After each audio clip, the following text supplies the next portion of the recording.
ജീവിതം നമ്മെ മുന്നോട്ടു കൊണ്ടുപോകുന്നു. പക്ഷേ ചില ഓർമ്മകൾ നമ്മെ പിന്നിലേക്ക് വലിച്ചുകൊണ്ടിരിക്കും. ഒരു നിമിഷം, ഒരു ശബ്ദം, ഒരു ഗാനം, ഇവയിലേതെങ്കിലും ഒന്നു മതി നമ്മൾ മറന്നുവെന്ന് കരുതിയ ഒരു ലോകം വീണ്ടും തുറക്കാൻ. ടോറു വത്തനബെ എന്ന മനുഷ്യൻ തന്റെ 30കളുടെ അവസാനം ജർമ്മനിയിലെ ഹാൻബർഗ് എയർപോർട്ടിലേക്കെത്തുമ്പോൾ ഒരു പാട്ട് കേൾക്കുന്നു. Norwegian Wood. അതൊരു സാധാരണ പാട്ടല്ല, അതൊരു വാതിലാണ്. അവന്റെ ഭൂതകാലത്തിലേക്ക് തുറക്കുന്ന ഒരു വാതിൽ. അവന്റെ ഉള്ളിലെന്തോ തകർന്നുപോകുന്നു. അവൻ കണ്ണുകളടയ്ക്കുന്നു. അവൻ കാണുന്നത് ഒരു പച്ചപ്പുള്ള വയൽ, തണുത്ത കാറ്റ്, അവന്റെ സമീപത്ത് നടന്നുകൊണ്ടിരിക്കുന്ന ഒരു പെൺകുട്ടി, നയോക്കോ. ഭാഗം 1. യൗവനത്തിന്റെ ശാന്തതയും മറഞ്ഞ ഇരുട്ടും. 1960കളിലെ ജപ്പാൻ. സാമൂഹിക മാറ്റങ്ങളുടെ കാലം, യുവജനങ്ങളുടെ ആശയക്കുഴപ്പത്തിന്റെ കാലം.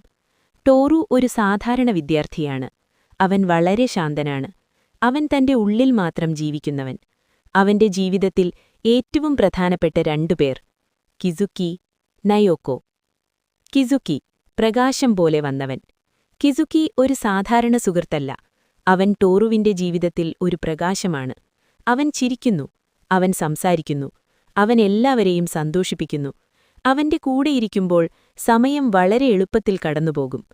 നയോക്കോ, അവന്റെ പ്രണയിനി. മൂവരും ചേർന്ന് ചിലപ്പോൾ സമയം ചിലവഴിക്കുമായിരുന്നു. ആ സമയങ്ങൾ സാധാരണ, ശാന്തമായ, പക്ഷേ സന്തോഷകരമായ. ഒരു ദിവസം എല്ലാം അവസാനിക്കുന്നു. ഒരു രാത്രി കിസുക്കി തന്റെ കാർ ഗ്യാരേജിൽ പാർക്ക് ചെയ്യുന്നു. എഞ്ചിൻ ഓഫ് ചെയ്യാതെ അവൻ കാറിനുള്ളിലിരിക്കുന്നു. കാറ്റ് പതുക്കെ കുറയുന്നു. ജീവൻ പതുക്കെ അപ്രത്യക്ഷമാകുന്നു. അവൻ ആത്മഹത്യ ചെയ്യുന്നു. നിശ്ശബ്ദമായ ആഘാതം. ടോറുവിന് ഈ വാർത്ത കേൾക്കുമ്പോൾ അവന്റെ ഉള്ളിൽ എന്തോ തകർന്നുപോകുന്നു. പക്ഷേ അവൻ കരയുന്നില്ല. അവൻ ചിന്തിക്കുന്നു, എന്തുകൊണ്ട്? ഞാൻ അവനെ അറിയുന്നുണ്ടായിരുന്നോ? ഈ ചോദ്യങ്ങൾ അവനെ പിന്തുടരുന്നു. നയോക്കോ, ഒരു തകർന്ന മനസ്സ്. നയോക്കോയ്ക്ക് ഇത് സഹിക്കാൻ കഴിയുന്നില്ല. അവളുടെ ഉള്ളിൽ എന്തോ തകർന്നുപോയി. അവൾ സംസാരിക്കാൻ ശ്രമിക്കുന്നു. പക്ഷേ വാക്കുകൾ അവളെ വിട്ടുപോകുന്നു. അവളുടെ ചിന്തകൾ വിച്ഛേദിക്കപ്പെട്ടതാണ്. അവൾ ചിരിക്കുന്നു. പക്ഷേ ആ ചിരി ശൂന്യമാണ്. ഭാഗം 2. ടോക്കിയോയിലെ ഒറ്റപ്പെട്ട ജീവിതം.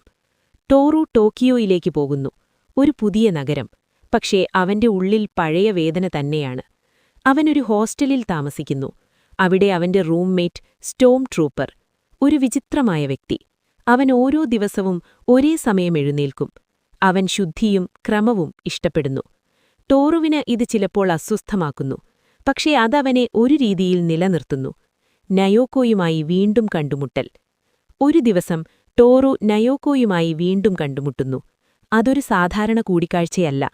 അത് 2 തകർന്ന ആത്മാക്കളുടെ കൂടിക്കാഴ്ചയാണ്. അവർ നടക്കുന്നു, നിശ്ശബ്ദമായി.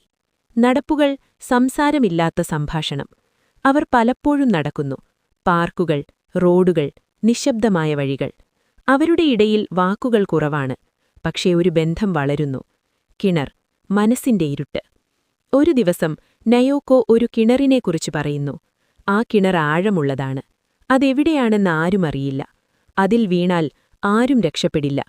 ടോറു അത് കേൾക്കുന്നു. അവൻ മനസ്സിലാക്കുന്നു, ഇതൊരു യഥാർത്ഥ കിണറല്ല, ഇതവളുടെ മനസ്സാണ്. ഭാഗം 3. പ്രണയം, ശൂന്യത, ആശയക്കുഴപ്പം. ടോറുവും നയോക്കോയും കൂടുതൽ അടുക്കുവരുന്നു. പക്ഷേ അതൊരു സാധാരണ പ്രണയമല്ല. അതൊരു വേദനയാണ്. ഒരു ശൂന്യതയുടെ പങ്കുവയ്പ്പാണ്. ഒരു രാത്രി അവർ തമ്മിൽ കൂടുതൽ അടുക്കുവരുന്നു. പക്ഷേ ആ നിമിഷം സന്തോഷകരമല്ല. അതിലൊരു വിഷാദമുണ്ട്. നയോക്കോയുടെ പിരിയൽ. നയോക്കോയുടെ അവസ്ഥ മോശമാകുന്നു. അവൾക്ക് സാധാരണ ജീവിതം നയിക്കാൻ കഴിയുന്നില്ല. അവളൊരു മാനസികാരോഗ്യ കേന്ദ്രത്തിലേക്ക് പോകുന്നു. അവിടെ അവൾക്ക് സമാധാനം കണ്ടെത്താൻ ശ്രമിക്കുന്നു. ഭാഗം 4. മിഡോരി, ജീവിതത്തിന്റെ ശബ്ദം. ടോറുവിന്റെ ജീവിതത്തിലേക്ക് മിഡോരി വരുന്നു. അവളൊരു വ്യത്യസ്ത ലോകമാണ്. അവൾ ചിരിക്കുന്നു. അവൾ തുറന്നു പറയുന്നു. അവൾ ഭയപ്പെടുന്നില്ല. അവൾ ജീവിതത്തെ സ്വീകരിക്കുന്നു. 2 ലോകങ്ങൾ, ഒരു മനുഷ്യൻ. ടോറു 2 ലോകങ്ങൾക്കിടയിൽ കുടുങ്ങുന്നു. നയോക്കോ, ഭൂതകാലം, ദുഃഖം, നഷ്ടം. മിഡോരി, ഇപ്പോഴത്തെ ജീവിതം, സന്തോഷം, പ്രതീക്ഷ. ഭാഗം 5. അവസാന തകർച്ച. നയോക്കോയുടെ അവസ്ഥ മെച്ചപ്പെടുന്നില്ല. അവൾ തന്റെ ഉള്ളിലെ ഇരുട്ടിൽ നിന്ന് രക്ഷപ്പെടുന്നില്ല. ഒരു ദിവസം വാർത്തയെത്തുന്നു. നയോക്കോ ആത്മഹത്യ ചെയ്തു. നിശ്ശബ്ദതയുടെ ശബ്ദം. ടോറുവിന് ഈ വാർത്ത കേൾക്കുമ്പോൾ അവൻ ശൂന്യനാകുന്നു. അവൻ യാത്ര ചെയ്യുന്നു. അവൻ തന്റെ ഉള്ളിൽ എന്താണ് നടക്കുന്നത് എന്ന് മനസ്സിലാക്കാൻ ശ്രമിക്കുന്നു. ഭാഗം 6. തിരിച്ചുവരവ്. അവൻ ഒടുവിൽ തിരികെ വരുന്നു. മിഡോരിയോട് ബന്ധപ്പെടുന്നു. അവൾ ചോദിക്കുന്നു, നീ എവിടെയാണ്? അവസാന ചോദ്യം. ടോറു ചുറ്റും നോക്കുന്നു. ലോകം അവനെ ചുറ്റിപ്പറ്റിയിരിക്കുന്നു. പക്ഷെ അവൻ മറുപടി പറയുന്നു, എനിക്കറിയില്ല, ഞാൻ എവിടെയാണ്. സമാപനം. ജീവിതത്തിന്റെ നിശ്ശബ്ദ സത്യം. ജീവിതം എപ്പോഴും വ്യക്തമായ ഉത്തരങ്ങൾ നൽകുന്നില്ല.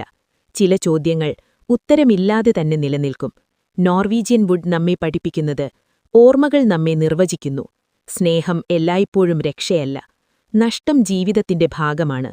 മുന്നോട്ടു പോകുക, അതാണ് ഒരേയൊരു വഴി.